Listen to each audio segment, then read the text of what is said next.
your boy Derek from the Weekly Pulls here. We are live with Mike Tanner and Alex Maday, the writers of Midnight Highway. Mike, Alex, introduce yourselves here. Hi, I'm Mike. I've been working in indie comics for about 5 or 6 years now. And this is my first project working with another writer. So, Alex, I'll toss it over to you. Yeah, I'm Alex, the co-writer of Midnight Highway with Mike. Awesome. So how did you guys meet? How did you guys come together to write this? We just got to know each other through indie comic circles and stuff like that. We just kind of got cool with joking around about different material or liking the same stuff, basically. Right on. That's super cool. Yeah, we shared a passion for Godzilla. I think that was the first. I think that was the first thing. Well, I don't know. Maybe it was Big Trouble in Little China. I don't know, Alex. But Alex had a book out. It's one of the first books that I backed on Kickstarter. And I just started making comics myself. And I'm pretty sure you backed Dragonfly, right, Alex? Or something like that. We linked up that way, I think. And I found my stuff first because I hadn't read I still haven't read Dragonfly, to be honest with you. Oh, okay. Wow, you are such a non-supportive friend. I don't shit, Mike. Sorry. No. Oh yeah, there's a lot of that through this. You know, it's almost like on a 5-minute interval. Alex is going to give me shit. So well, that means you like each other at least, right? That's stretching it, but yeah. we tolerate each other really well. I hear you. But yeah, I think that was it, Alex, right? Because I remember you were doing the Kaiju Gods anthology, and you started talking about a mutual love of Godzilla, and I know we started to talk about other interests that we had, and then it just kind of started to link up that we like a lot of the same stuff in terms of entertainment. So I think that's kind of a good foundation for when it started. Right on. So both of you have separate catalogs. Mike, how many books have you written? Alex, how many books have you written? Well, I've written several, but I've only self-published 1 or 2. My stuff's kind of hit or miss all over the place. Right on. For me, I'm kind of a writer and a producer, so I bring in other writers to write some of the books that I produce. So right now that's 4. I'm working on getting up to 6 different series, right? So would you say Midnight Highway is y'all's baby right now, or do you guys have other things just as big going on? This is the baby. I like my passion project. I mean, this is the only thing I'm working on right now. This is kind of like my baby. Well, it's Mike and I's baby, basically. But that's kind of all I really got my hands dipped in right now. That's cool. I can tell it's y'all's baby. I really loved it. I read issue 1. Anthony, is he y'all's agent? For this campaign, he is. Okay. Yeah. So Anthony hit me up and he sent me this, and I love this. Awesome. Oh, thanks, man.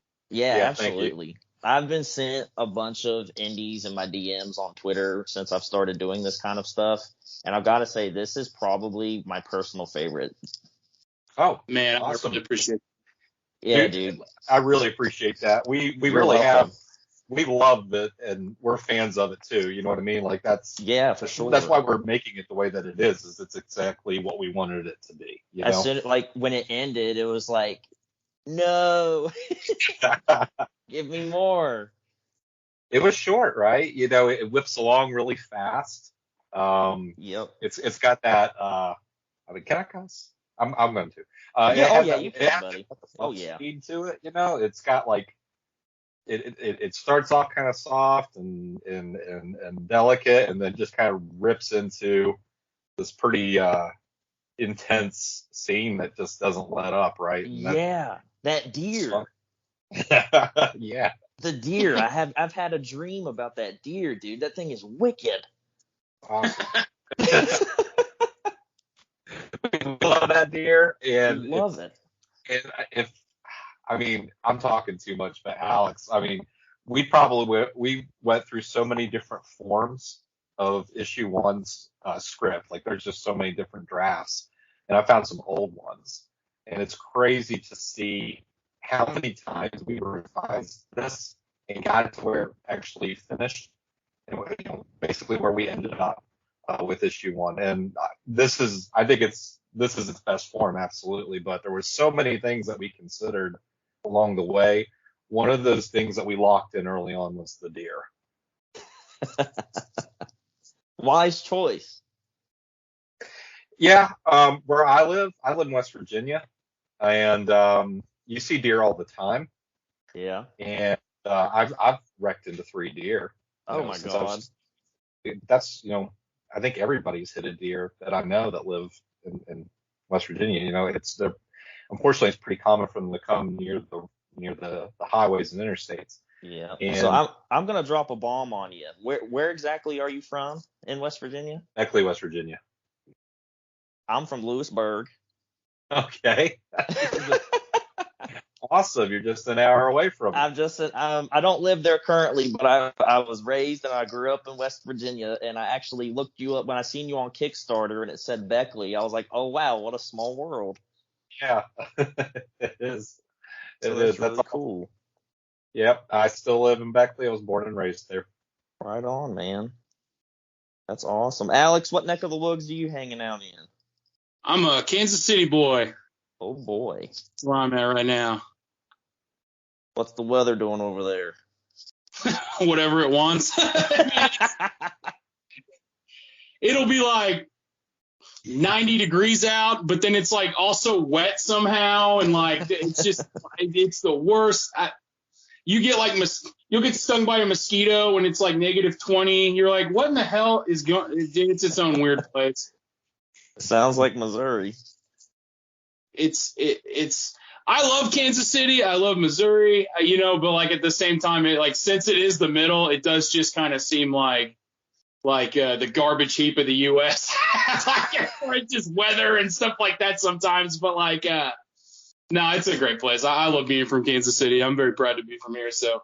Right on. Well, whenever this book blows up and y'all get a little extra moolah, you should totally come over here and we can all meet up and have a beer. Cool, man. That'd be cool, right? I'm always down for beer. So where did the inspiration for Midnight Highway come from? Who did it start with? Was it both of y'all just collectively? Did one of you come up and say, hey, I have this great idea? That's basically, Mike came to me with, I'll let him kind of tell it, but he kind of came to me with an idea he's been sitting on for a while, and it's just kind of evolved between both of us. Yeah, that's basically it. I had this was one of the first ideas that I'd had when I was wanting to get into comics, but I knew I wasn't ready to take it on yet because I wasn't quite sure what I wanted to do with it. The thing about this series, I guess, just to give it a real quick backdrop for your listeners, just kind of what is the book and what we're talking about.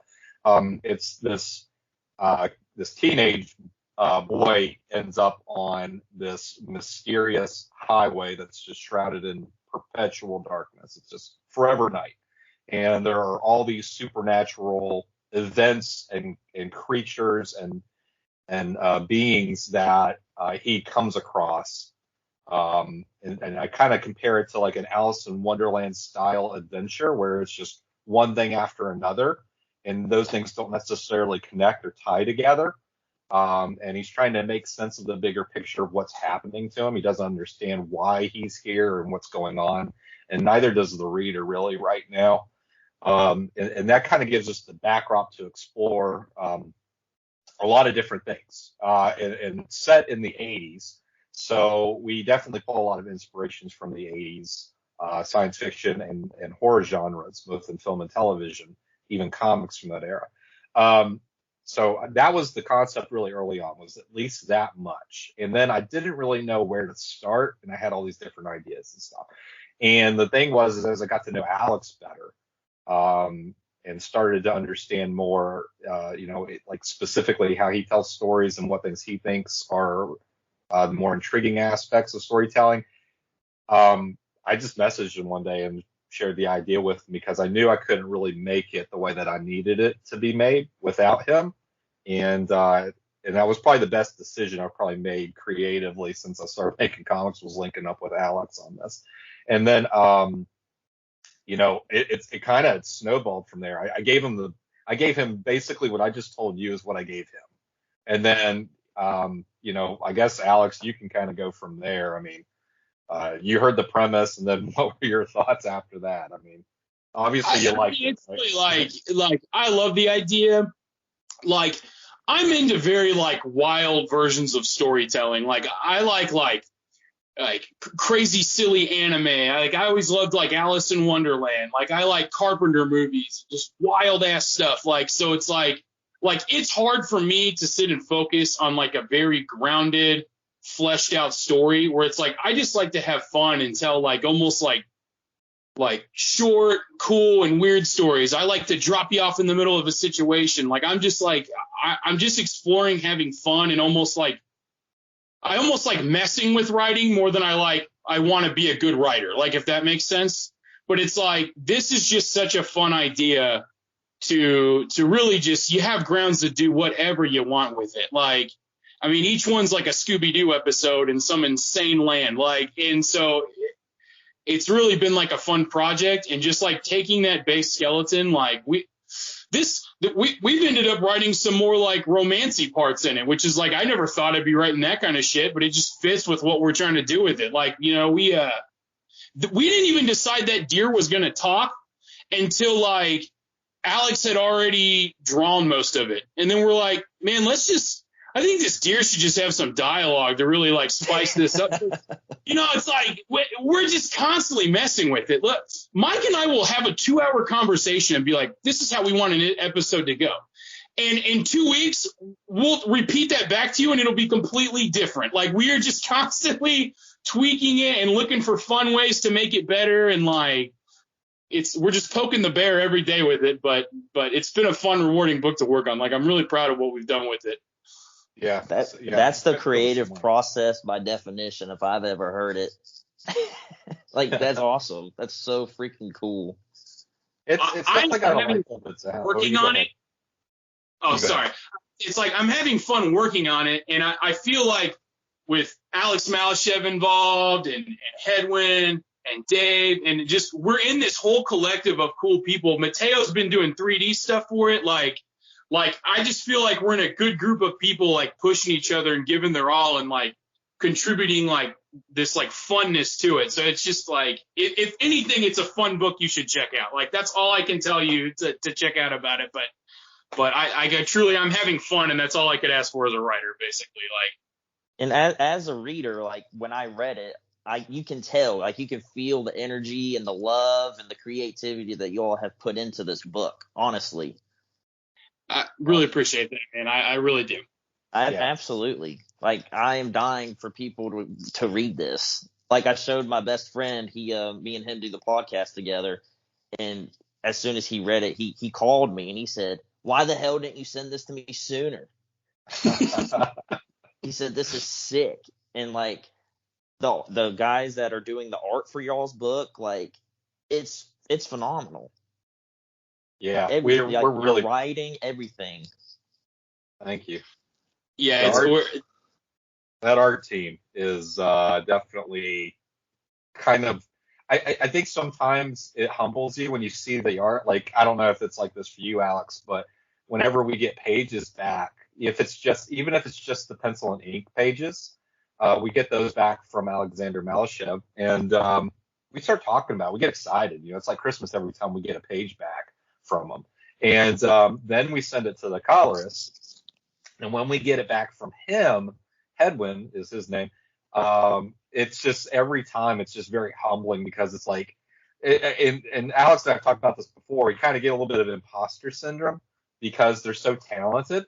What are they doing with us? Like, why are they working with us? But but we're grateful for it. It's definitely helped elevate what we have written. Like there's a certain narrative that they've both brought to the look and the feel of the book, and they were chosen for that reason. Like we went out and asked them to be a part of this. and they really played their parts to the best, to their capability, and have exceeded that sometimes with the art. And I think that's especially the case with issue 2. I think issue 2 really pushes the creativity further in terms of not only what Alex and I put in the issue, but what they've done artistically with the book.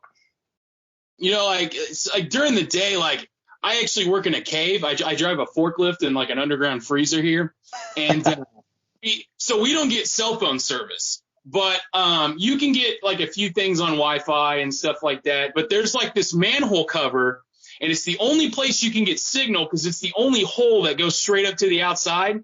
So you got to like stand under it for a few minutes, like just to get your data and like do stuff. And like there's literally sometimes where I see like we've got like a group message where we share the art and updates and talk about stuff. And it's like if I see a photo has been sent, I'll literally spend my entire 15-minute break standing under that hole, loading a photo. And I'm always just like, yes, like, oh, this is awesome. Like I get so excited. It's worth doing it. Like that's how much I love working with like Alex and Headwind and getting stuff back from them, because it always is just like a satisfying feeling.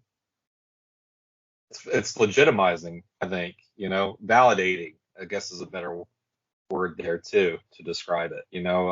That's so cool. Yeah. So we're really proud of, from a visual standpoint, we're really proud of the book. And then in terms of writing, I think Alex and I both have talked about this a lot, because it's, what kind of approach do you want to take to the book? Do you want it to be a very wordy book and explain everything to the reader, or is less is more? Is that going to be the approach? And I think the less is more approach has really worked, because horror a lot of time is about the unknown. And since this is a mysterious highway that that this story takes place in, you just have to slowly peel those layers as you go through each issue. And in that regard, it is a little bit of a slow burn, but there's so many things that happen that keep the pace really quick that you can be entertained if you're not really, being thrown a lot of complicated plot lines and things of that nature. There's definitely a lot of different ways to write a story, and I think we tell a very visual story with this book. And I think that was the intention early on, but I also do believe that some things are starting to flesh out organically along the way too. So, so much we invested in the art team and directing the scenes of it and trying to make sure that it's a very cinematic book, but at the same time we're getting a better understanding of how we want the character to sound, the main character Alex, how we want him to sound, and also to kind of help flesh out some more of his intentions and his motivations for getting out of this place, and learning a little bit more about the highway as he makes his way further and further through it. Right. So our main character, Alex Tomlin, was that on purpose? Was that after you, Alex? No. There's a lot of kind of like, I guess I would call them like, they're like personal Easter eggs for Mike and I. Like we just like, we find a lot of references and we're like, yeah, we like, so Alex is literally like, his name comes from Alex from The Last Starfighter. Like that's where his name comes from. So that's why we just went with Alex. Like, and we never really bring up his last name. I think it gets brought up in that first issue, but like he's always just Alex. Like, and it's just kind of where that ominous name got pulled from, is we just, and I'm Alex too, so I enjoy the name. I'll go ahead and say something about that too. There have been a lot of Alexes that have worked on this book. You've got Alexander Malashev, who's the main artist. You've got Alex Maday, obviously the writer. We've had a pinup artist on the first issue when we ran the campaign. Her name was Alex Monick. She did a piece. We have someone that designed a VHS case for us on issue 2. His name is Alex Vincent. And I don't know if there's any other Alexes. Is that it, Alex? I don't know if there's any more. So far.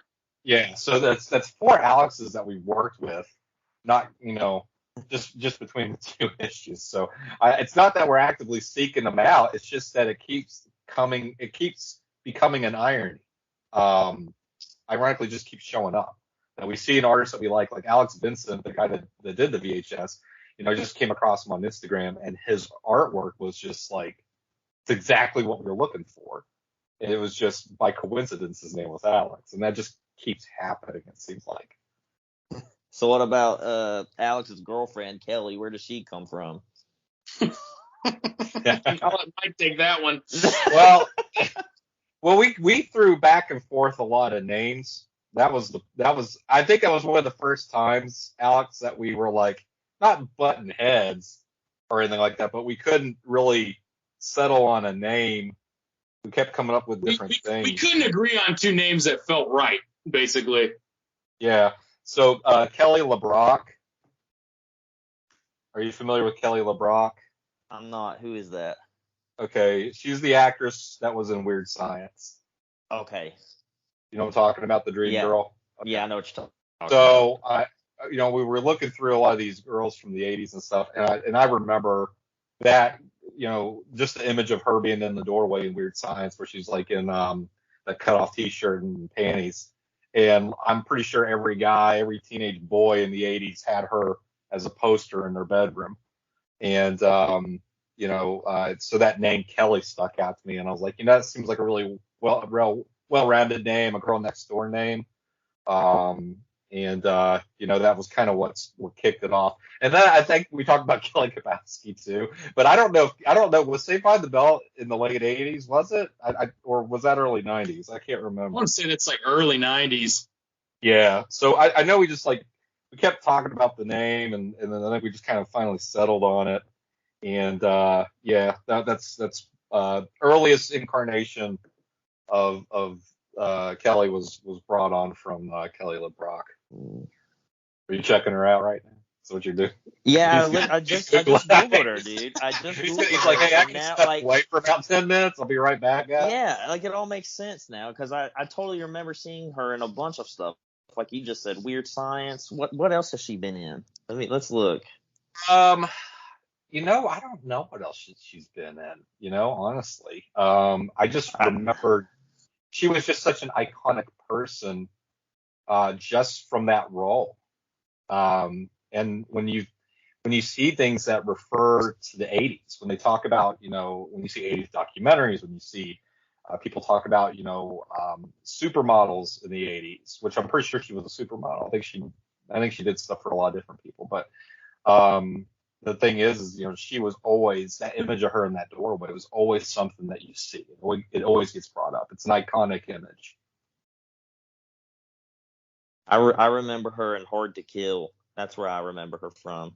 Steven Seagal. yeah, Steven Seagal, because they were married for a hot minute too.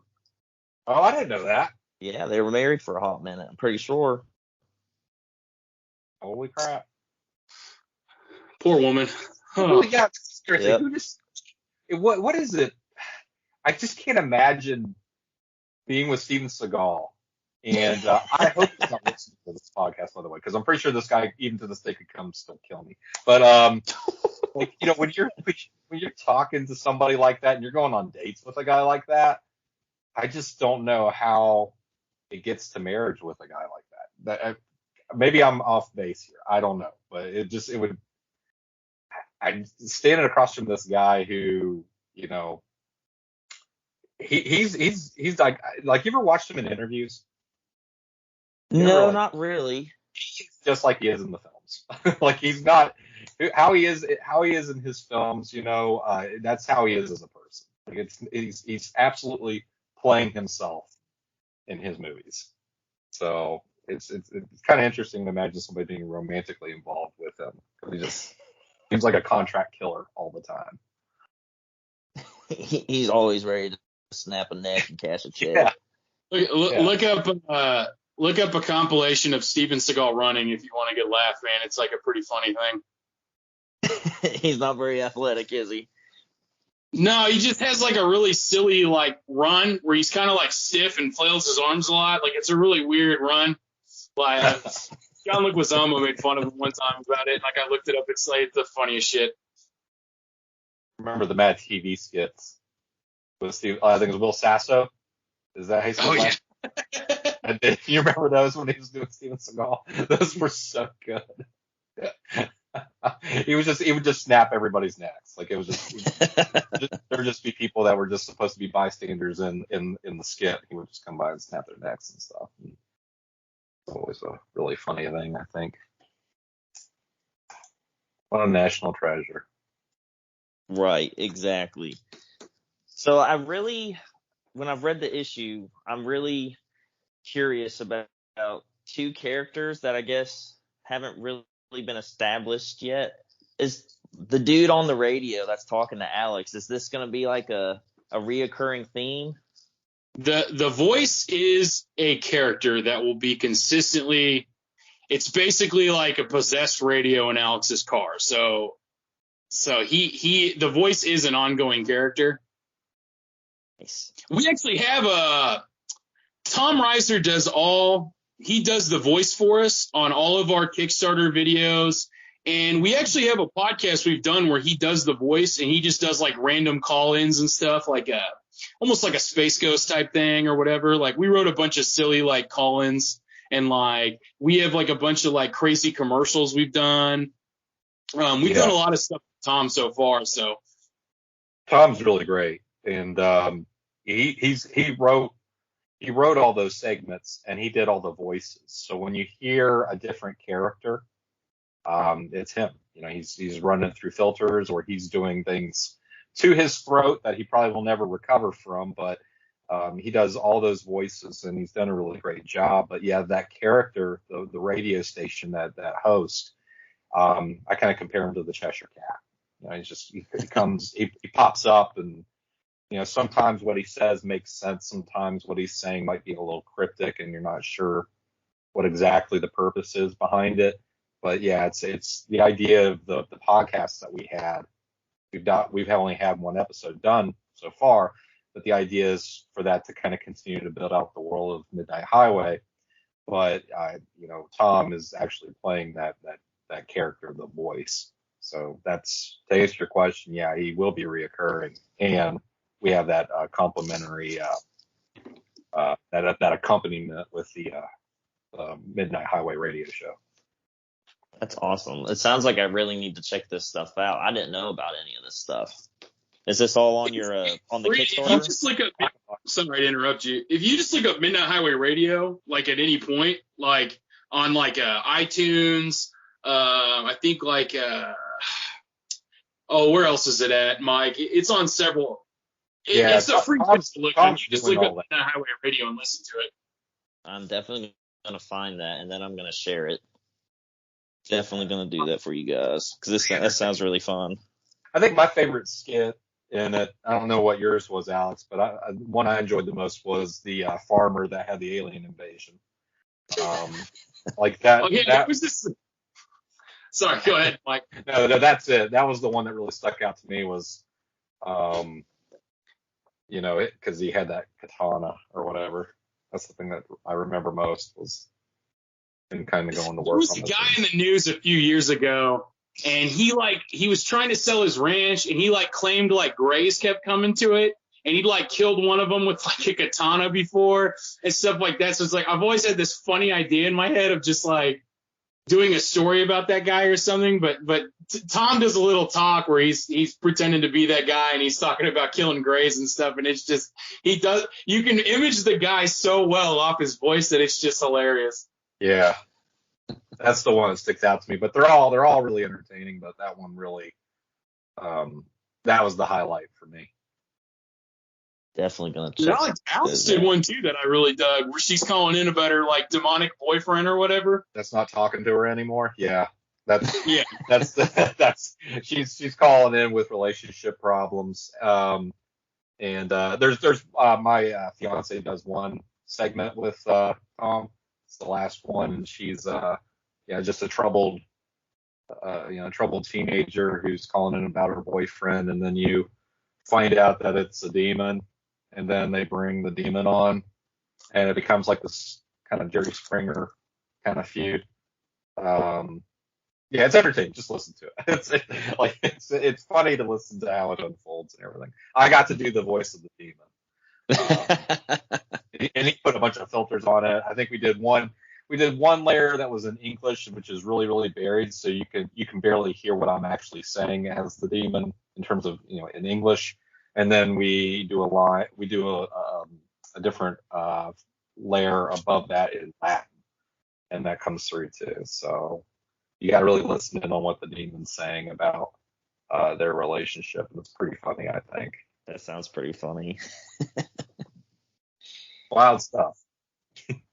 How about the dude carrying the lamp that walks through Alex like a ghost? What about him? Is he going to be reoccurring?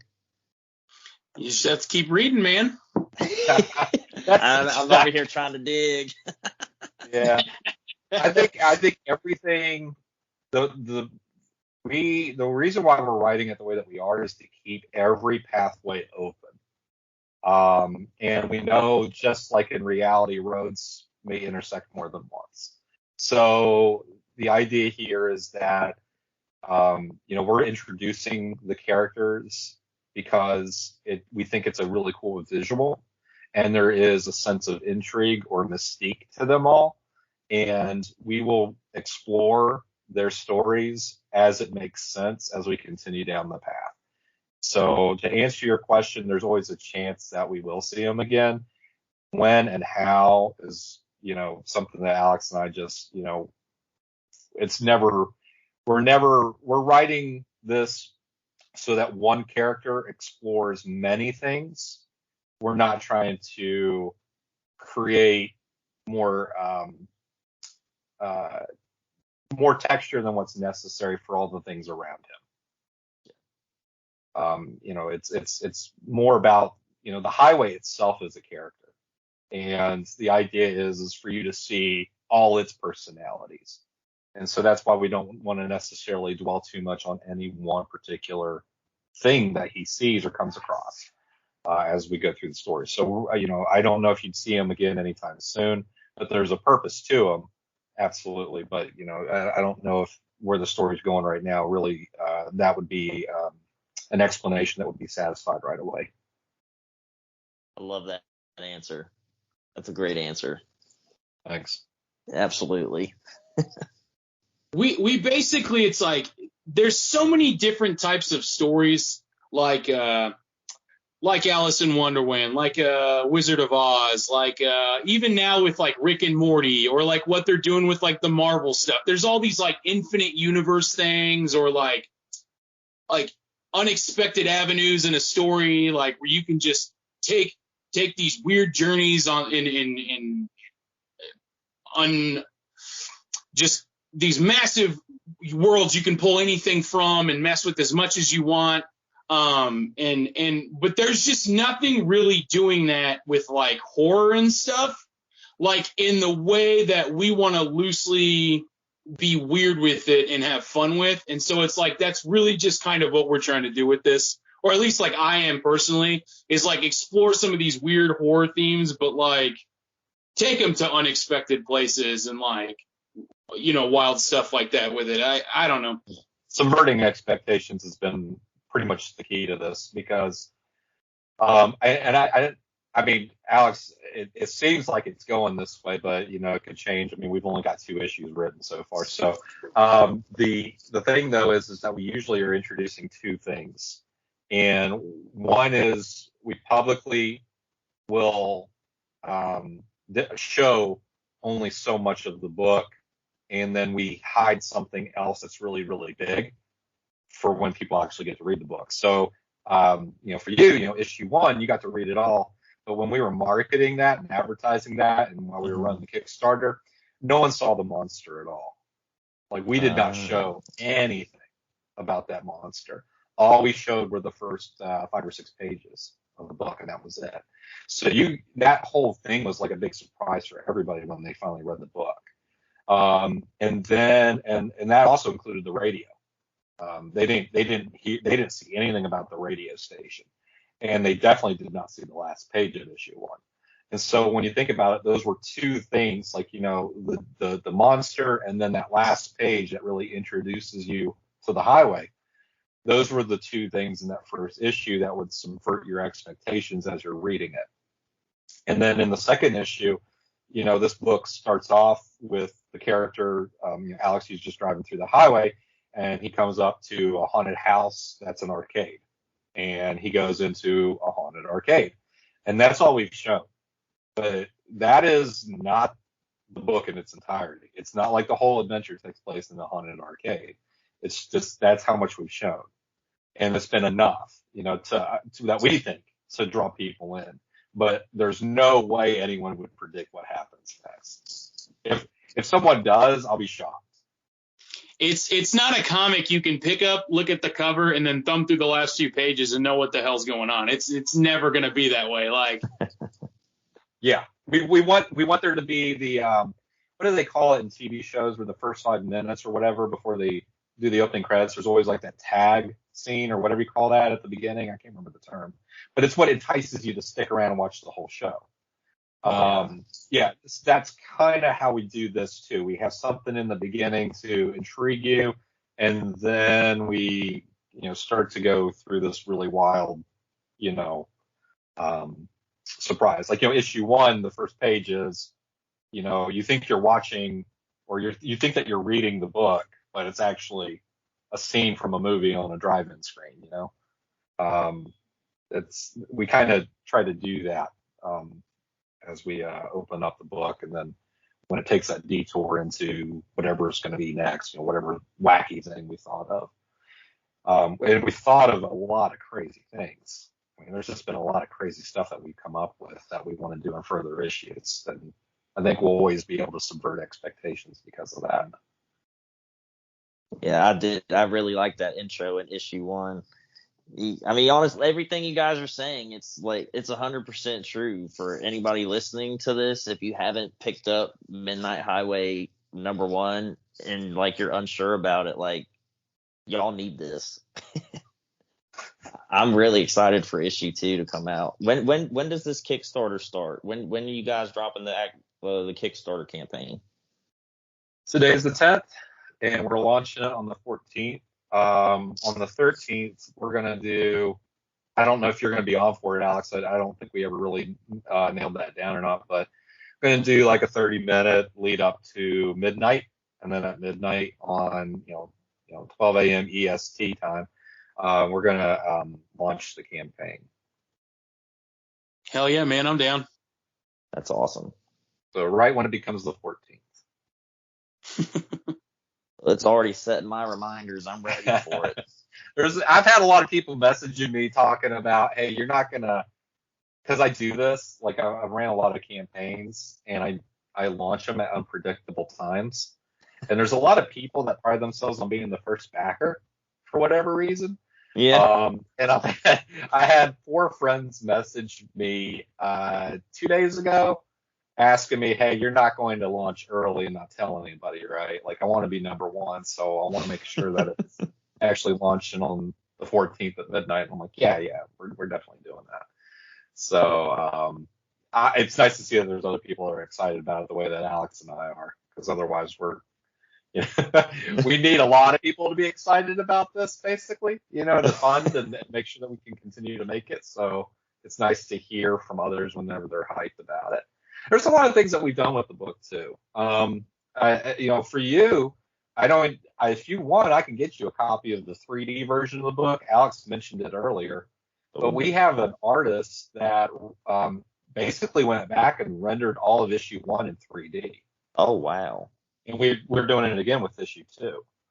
And it's amazing. It's the blue and red 3D, just like we had when we were kids. It's a whole different experience because we took the text out. It's just the page art in black and white, and then with the red and blue. And it kind of feels different. It's like a different kind of experience, I think, looking at it that way. I bet that's insane.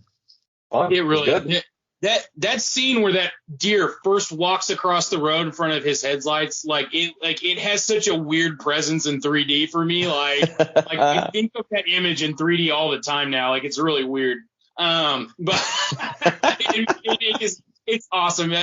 And Mateo, like, he messes around with this 3D stuff all the time. Like, he's pretty killer at it. So it's like solid 3D. It's not bullshit we just threw on there, like, to get a buck or do something gimmickly. Like we wouldn't put it out if it wasn't that way. Like, we're really proud of how this turned out in 3D. And, like, we even brought him back to do issue 2 in 3D because it's that killer. Like, we want to add that experience with it. Like, if we can, we want Mateo involved doing that because it's so cool. And it kind of ties back into what Alex was saying about the art team being really hyped for this. You know, Mateo, he's really he's a huge fan of Midnight Highway too. You know, like he wasn't just an artist that agreed to do this for a paycheck. You know, he did this because he actually likes the book. He really enjoyed doing it for issue 1. So I think he's always going to be part of the art team. He's always going to be a part of it. And him and another artist, Leslie Norris, for issue 2's campaign, they did a screen print that looks a certain way when you have the lights on, and then when you turn the lights off, it glows in the dark. And it has a different message on it that you can see once it glows in the dark, which is really cool. And so we're offering that as an add. Yeah. You'll get to see it when we launch on the 14th. That's an add-on that we're offering. We did glow-in-the-dark stuff for issue 1. We had T-shirts. We had glow-in-the-dark T-shirts. We're still doing that for issue 2. There's glow-in-the-dark glasses, glow-in-the-dark stickers. We did an augmented reality pinup on issue 1. Issue 2's main cover is an augmented reality cover. You download the Artivive app, and you look at the cover through the app once you have it pulled up on your phone. And then the cover will animate, comes to life. Wow. So there's these and all these artists that we worked with have done all these crazy little things. It on the surface it might seem like a gimmick, but it's just we ended up working with people that already had the skill sets to do these things. So we tried it, and now that we can see what they can do, it's kind of become an asset to kind of building out the allure of Midnight Highway. Absolutely. I think it's rad. I think it's rad as shit.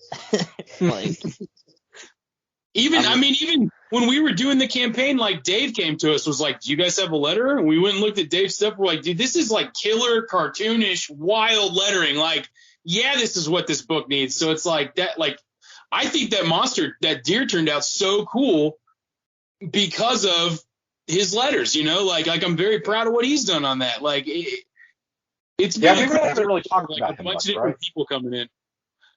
Sorry, I didn't mean to cut you off, Alex. You're right. We really didn't talk about Dave a whole lot today, but he's been a huge contributor to this as well. Well said, man. Yeah, so I literally look at this like it's like a collective of just cool people working on a project. Like that's just how it is in my head. Like, for sure. These are all people that we'd want to hang out with, get together and watch a movie with and chill with and stuff. And it's kind of rewarding in that regard too. Oh, it shows in the final product. It really does, you guys. It Awesome. really does. So is it still possible for me to get my hands on a physical of number 1? Yeah. For everybody that's joining the campaign for issue 2, you can pick up issue 1. There's a lot of different tiers that have both. We're not selling at retail yet. This is only being given to reviewers like you and backers. And that's it. There's more partnerships to announce later. And then it will probably become available mass market soon, but right now it's just direct to consumer through Kickstarter. Gotcha. Yeah, because eventually someday I'd love to see this on the shelves at my local comic shop. Like, that'd be awesome, especially with you being from Beckley. Like, that's super kick ass, like, all the way around. Like, this book deserves to be like full front on the spinner rack, dude. Thanks. You're welcome. We feel that way too. I mean, like, you should. Yeah, we're proud of this. We like I said, we made something that we'd want to read. So good to hear that. I guess in closing this out, tell me, both of you, in your own words, to everybody that's going to listen to this on my Twitter and YouTube, the podcast, why should they back this? Alex, I'll let you go. I mean, it's just a cool book. Like I said, like we really worked hard on it. We've spent a lot of time on. We've got a great team of people who they're not trying to do gimmicky bullshit. They're not just trying to make a quick buck off a comic trend. Like they're out here like really spending their time and effort like on this project. And like I make it, but like I truly am proud of it. Like, and I'm someone who's done art my whole life and always messed around in little creative circuits. Like I'm not always proud of a lot of the stuff I do. Like I'm very proud of working on this book. It is like I still look at the physical and I'm like, man, this turned out really fucking cool, and it just like hypes me to work on 2 as good and 3 as good, whatever. And if you like spooky stuff or mysteries or just like something with just some weirdness to it, or even some fun and a little romance, like I mean, Midnight Highway has a little of all of that, and Headwind's added a color style that like I don't think is seen in that way very often. Like I really think he has a unique color palette to this, and it's just it's got a cool vibe. You got to check it out. Like I can't hype it enough, and I'm very proud of it. Yeah, I mean, you kind of nailed it. I mean, Headwind has red grass and purple skies. You know what I mean? Like that's like when I'm looking through the pages of issue 2, it's just like, and somehow your eyes accept that. It's strange how he's made these colors work the way that he has. I would echo what Alex is saying. Honestly, he said it best. It's a passion project. We put everything into this, and I'm kind of the mind that I'm so confident with this. I've worked on, like I mentioned earlier, I worked on other books. This is the one that if you told me that I only had one opportunity to submit something to a publisher or to submit something to a screenwriter or a film producer, and I had to pick one thing, and how confident would I be about its current condition to submit it? Am I proud of it enough to give it as is right now to anybody and stand behind that? And that'd be the one time that I could do that in this lifetime, and I would say I would do it with Midnight Highway. So I believe in it that much to where I don't think there's anything I'd go back and change about it. I'm proud of it. It's 100% what I wanted it to be. And I kind of challenge anybody that's listening to this, if you go by that campaign page when we launch and you're not impressed with what you see, I'll be surprised if you're not. That's kind of really been my mentality about it. It might be an arrogant thing to say, but it's just that's how proud I am of it and how impressed I am by the art team.